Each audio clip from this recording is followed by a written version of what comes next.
Hi friends, welcome to our channel. இன்றைக்கி பார்த்துக்கிட்டிங்கன்னா காலையில் வந்ததுமே துணியை தைக்க ஆரம்பிச்சிட்டேன். இது என்னென்னு பார்த்துக்கிட்டிங்கன்னா ஒரு ஃப்ராக் தான், ஒரு லாங் ஃப்ராக் தான் தைக்க போகிறேன்.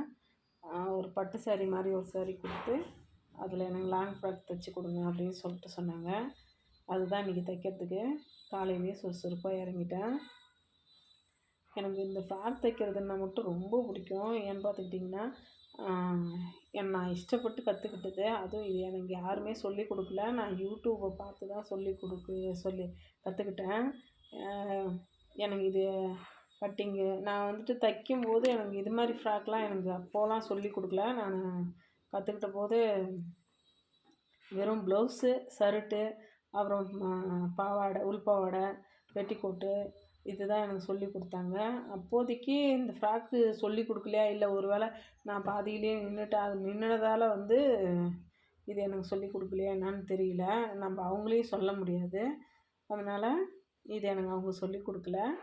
நானாக தான் யூடியூப்பை பார்த்து சின்ன சின்ன விஷயமும் தெரிஞ்சுக்கிட்டு இதில் ஒரு 2-3 டைப்பில் நான் தைக்கிறதுக்கு கற்றுக்கிட்டேன். இது சூப்பராக இருக்குது. இது தைக்கிறதுக்கு ஈஸியாகவும் இருக்குது. அதோட பார்க்கறதுக்கு கொஞ்சம் லுக்கு நல்லா இருக்குது. நம்ம தைச்சதை இன்னொருத்தவங்க போட்டுக்கிட்டு வரும்போது அதை நம்ம பார்த்தோம்னா அவ்வளோ சந்தோஷமாக இருக்கும் நம்மளுக்கு. அந்த மாதிரி ஒரு சந்தோஷத்தை கொடுக்குது. அதோட இது தைக்கிறதுக்கும் கொஞ்சம் ஈஸியாக இருக்குது நம்மளுக்கு. ஒரு ப்ளவுஸ் தைக்கிறதுக்குன்னா எனக்கு இது தைக்கிறது ரொம்ப ஈஸியாக தெரிகிற மாதிரி இருக்குது. அவ்வளோ சூப்பராக இருக்கும். இது பார்த்துக்கிட்டிங்கன்னா இது புது சாரீ தான். புது சாரியில் ப்ளவுஸ் கூட கட் பண்ணாமல் அப்படியே கொடுத்தாங்க. எனக்கு இதில் ஃப்ராக் வேணும் அப்படின்னு சொல்லிட்டு. அந்த பொண்ணு கொஞ்சம் மெலிசாக தான் இருக்கும், இருந்தாலும் உயரம் அதிகமாக இருந்துச்சு. அதனால் அந்த பொண்ணு உயரத்துக்கு இது தைக்கலான்னு ட்ரை பண்ணேன். ஆனால் இது செம சூப்பராக எங்கள் வீட்டுக்கு தைக்கும்போது நான் கீழே ஜிக்ஸாக் தான் பண்ணிக்குவேன். இது வெளியில் தைக்கிறது அவங்க ஜிக்ஸாக் வேணான்ட்டாங்க. அதோட இது ஜிக்ஸாக் பண்ணாலும் நல்லா இருக்காது. ஒரு நைஸான கிளாத்து அப்படின்னும்போது ஜிக்ஸாக் பண்ணால் நல்லாயிருக்கும். இதுக்கு ஜிக்ஸாக் பண்ணால் நல்லா இருக்காது. சென்டரில் ஒரு கஸ்டமர் வேறு வந்துட்டாங்க. அவங்கள்ட்டையும் அப்படியே பேசிக்கிட்டு ப்ளவுஸ் கொடுத்தவங்க தான், கொடுத்துட்டு இன்னும் வாங்கிக்கல. அதான் ஏன் வாங்கிக்கலன்னு சொல்லி கேட்டுக்கிட்டு இருந்தேன். உங்கள்கிட்ட அது மாதிரி யாராவது ப்ளவுஸை கொடுத்துட்டு ரொம்ப நாளாக வாங்காமல் இருக்காங்களா என்னன்னு சொல்லிட்டு எனக்கு கமெண்ட்டில் சொல்லுங்கள்.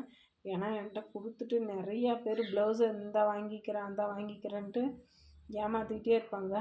நம்ம யார் ப்ளவுஸை தைக்கிறோமோ அவங்க நம்மக்கிட்ட வாங்கிக்க மாட்டாங்க. யார் ப்ளவுஸ் தைக்காமல் வச்சுருக்குறோமோ அவங்க தான் சும்மா கடைக்கு என் ப்ளவுஸ் ஆச்சா, என் ப்ளவுஸ் தைச்சிட்டியா அப்படின்னு சொல்லி கேட்டுக்கிட்டு போவாங்க. அது மாதிரி தான் எனக்கு நிறையா டைம் நடந்துருக்குது. உங்களுக்கு எப்படின்னு சொல்லி கமெண்ட்டில் சொல்லுங்கள். டைலராகவே நம்ம இருந்துட்டோம் அப்படின்னா கண்டிப்பாக இந்த விஷயம் எல்லாருக்குமே நடந்திருக்கும். நம்ம யார் ப்ளவுஸ் தைக்கிறோமோ அவங்க வரமாட்டாங்க. யார் ப்ளவுஸ் தைக்கலையோ அவங்க தான் நம்மக்கிட்ட கேட்டுட்ருப்பாங்க, என் ப்ளவுஸ் தைக்கலையா, என் ப்ளவுஸ் தைக்கலையா அப்படின்னு சொல்லிட்டு. உங்களுக்கும் அதேமாரி கேட்டிருக்காங்களா என்னன்னு சொல்லுங்கள். இப்போ பார்த்துட்டிங்கன்னா ஃப்ராக் ஆகிடுச்சி. நம்ம உள்ள லைனிங் துணியும் அடித்து எடுத்துட்டோம். அதோட மேலே ஃப்ரில் வச்சும் எடுத்துக்கிட்டாச்சு. நான் எப்பயுமே பாட்டம் ரெடி பண்ணிவிடுவேன். பாட்டம் ரெடி பண்ணிவிட்டு அதுக்கு மேலே டாப் ரெடி பண்ணுவேன். ஏன்னா அப்படின்னா இது ரெடி பண்ணால் செட் பண்ணுறதுக்கு ஈஸியாக இருக்கும். அதனால் ஃபஸ்ட்டு பாட்டம் ரெடி பண்ணிட்டேன். இப்போ பார்த்துக்கிட்டிங்கன்னா இந்த தையல் நம்ம லைனிங் மேலேயே அடிச்சுக்கிறேன். அப்படின்னா தான் ஃபினிஷிங் நீட்டாக வரும். அந்த உள்ளே இருக்கிற அந்த கச்சா துணியை மேல் பக்கமாக வச்சுட்டு இதை அப்படி மேலே லைனிங் மேலேயே தையல் அடிச்சுக்கிட்டு வந்துடுறேன். நம்ம திருப்போம்னா அந்த நெக்கு கரெக்டாக உட்காந்துக்கும். நான் ஸ்டிச்சிங் ஃபுல்லாக காட்டல. உங்களுக்கு ஃபுல்லாக வேணும் அப்படின்னு நினச்சிங்கன்னா நீங்கள் கமெண்ட்டில் சொல்லுங்கள். நான் ஃபுல்லாக தைக்கிறது எப்படின்னு சொல்லிட்டு உங்களுக்கு வீடியோவை காட்டுறேன். இது நான் சும்மா அப்படியே உங்கள்கிட்ட பேசலாம் அப்படின்னு சொல்லிட்டு நான் இது எடுத்துக்கிட்டு இருந்தேன்.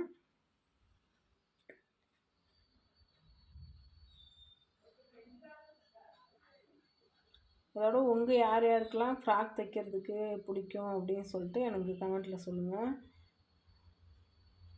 இது ஒரு சின்ன பொண்ணு தான், காலேஜ் போகிற பொண்ணோட ஃப்ராக்கு.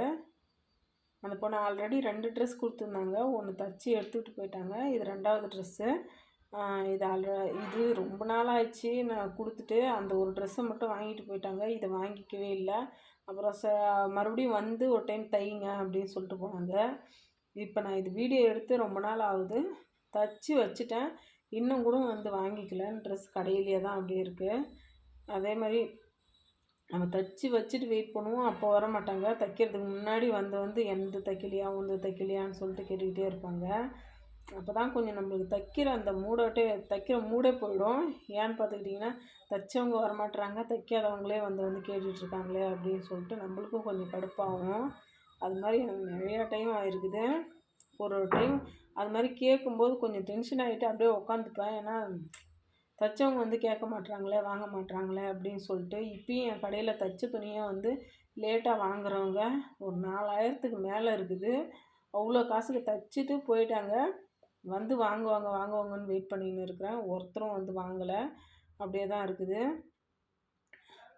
என்னதான் இது தைக்கிறதுக்கு இன்ட்ரெஸ்ட்டாக இருந்தாலும் இது மாதிரி டைமில் வந்து நம்மக்கிட்ட வாங்கலையே அப்படின்ற ஒரு கடுப்பில் கொஞ்சம் நம்ம டென்ஷன் ஆகிட்டு உட்காந்துருவோம். அது மாதிரி உட்கார தேவையில்ல.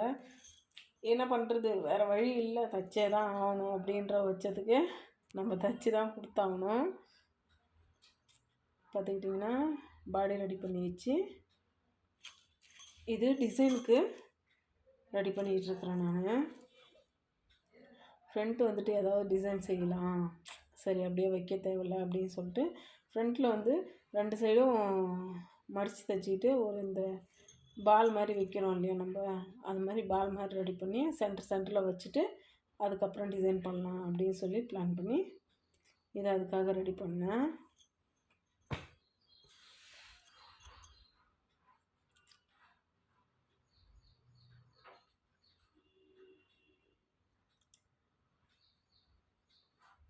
இது தைக்கிறதுக்கு முன்னாடி கொஞ்சம் ரொம்ப நாள் லீவ் போட்டேன். நான் கடையை லீவ் போட்டு கடைக்கே போகாமல் அதுக்கப்புறம் தான் போய் இதை தைக்க ஆரம்பித்தேன்.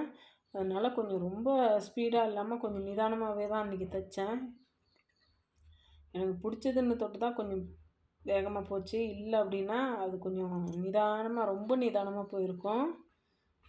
இது ஃபுல் வீடியோ நான் போடலை. ஃபுல் வீடியோ உங்களுக்கு வேணும் அப்படின்னு நினச்சிங்கன்னா நீங்கள் கமெண்ட்டில் சொல்லுங்கள். நான் கண்டிப்பாக ஃபுல் வீடியோ போடுறேன்.